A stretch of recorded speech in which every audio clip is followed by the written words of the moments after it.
KSRTC driver breathalyser പരിശോധനയിൽ മദ്യപിച്ചതായി കണ്ടെത്തിയതും പിന്നീട് നിരപരാധിത്വം തെളിയിച്ചതും വിവാദങ്ങൾക്ക് തിരികൊളുത്തിയിരുന്നു. ഇത് ആരോഗ്യരംഗത്ത് ചൂടേറിയ ചർച്ചകൾക്കും വഴി തുറന്നിരിക്കുകയാണ്.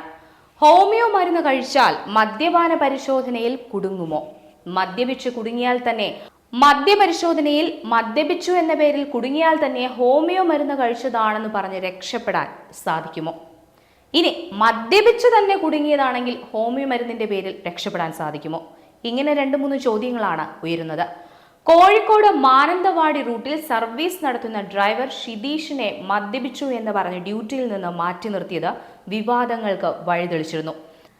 താൻ കഴിച്ച ഹോമിയോ മരുന്ന് മൂലമാണ് ബ്രെത്തലൈസർ ടെസ്റ്റിൽ പോസിറ്റീവായതെന്ന് ഷിതീഷ് പലവട്ടം പറഞ്ഞിട്ടും അധികൃതർ അത് കേൾക്കാൻ കൂട്ടാക്കിയില്ല. ശേഷം മാനേജിംഗ് ഡയറക്ടറുടെ മുന്നിൽ ഹാജരായി ഷിതീഷ് തന്റെ നിരപരാധിത്വം തെളിയിക്കുകയാണ് ഉണ്ടായത്. ഹോമിയോ മരുന്ന് കഴിക്കുന്നതിന് മുൻപ് ടെസ്റ്റിന് വിധേയനായപ്പോൾ നെഗറ്റീവായിരുന്നു ഫലം.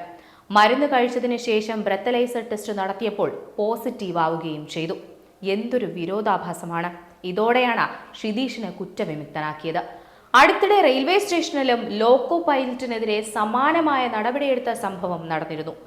KSRTCയിലെ സംഭവത്തെ തുടർന്ന് ബസ്സിൽ ജീവനക്കാർ മദ്യപിച്ചിട്ടുണ്ടോ എന്നറിയാനുള്ള ബ്രെത്തലൈസർ പരിശോധനയ്ക്ക് ഇതോടുകൂടി പുതിയ മാനദണ്ഡം ഇറക്കിയിരിക്കുകയാണ്. മരുന്ന് കഴിക്കുന്നുണ്ടെന്ന് ജീവനക്കാർ അറിയിച്ചാൽ 20 മിനിറ്റിന് ശേഷം വീണ്ടും പരിശോധന നടത്തണം. ഈ പരിശോധനയിൽ നെഗറ്റീവ് റീഡിംഗ് ലഭിച്ചാൽ ഡ്യൂട്ടിക്ക് പ്രവേശിക്കാം. രണ്ടാമത്തെ പരിശോധനയിലും പോസിറ്റീവായാൽ ഡ്യൂട്ടിയിൽ നിന്ന് മാറ്റി നിർത്തണമെന്നാണ് പുതിയ നയം.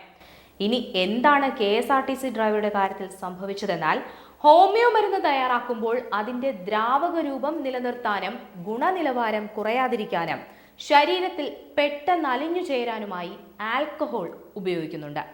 മരുന്ന് കഴിച്ച ഉടൻ ബ്രെത്തലൈസർ പരിശോധന നടത്തിയാൽ പോസിറ്റീവ് ആയേക്കാം.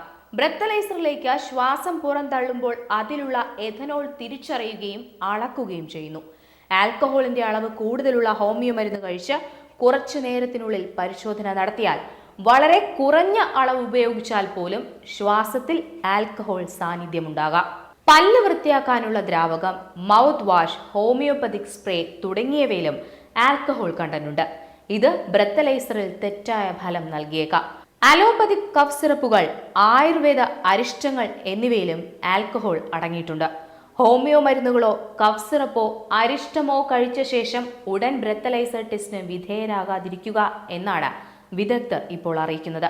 മരുന്ന് കഴിച്ചതിന് ശേഷം വെള്ളം കുടിക്കുക, വായ നല്ലതുപോലെ കഴുകുക.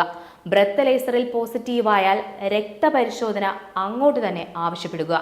രക്തപരിശോധനയിൽ ഒരിക്കലും ആൽക്കഹോളിന്റെ സാന്നിധ്യം ഉണ്ടാകുന്നതല്ല.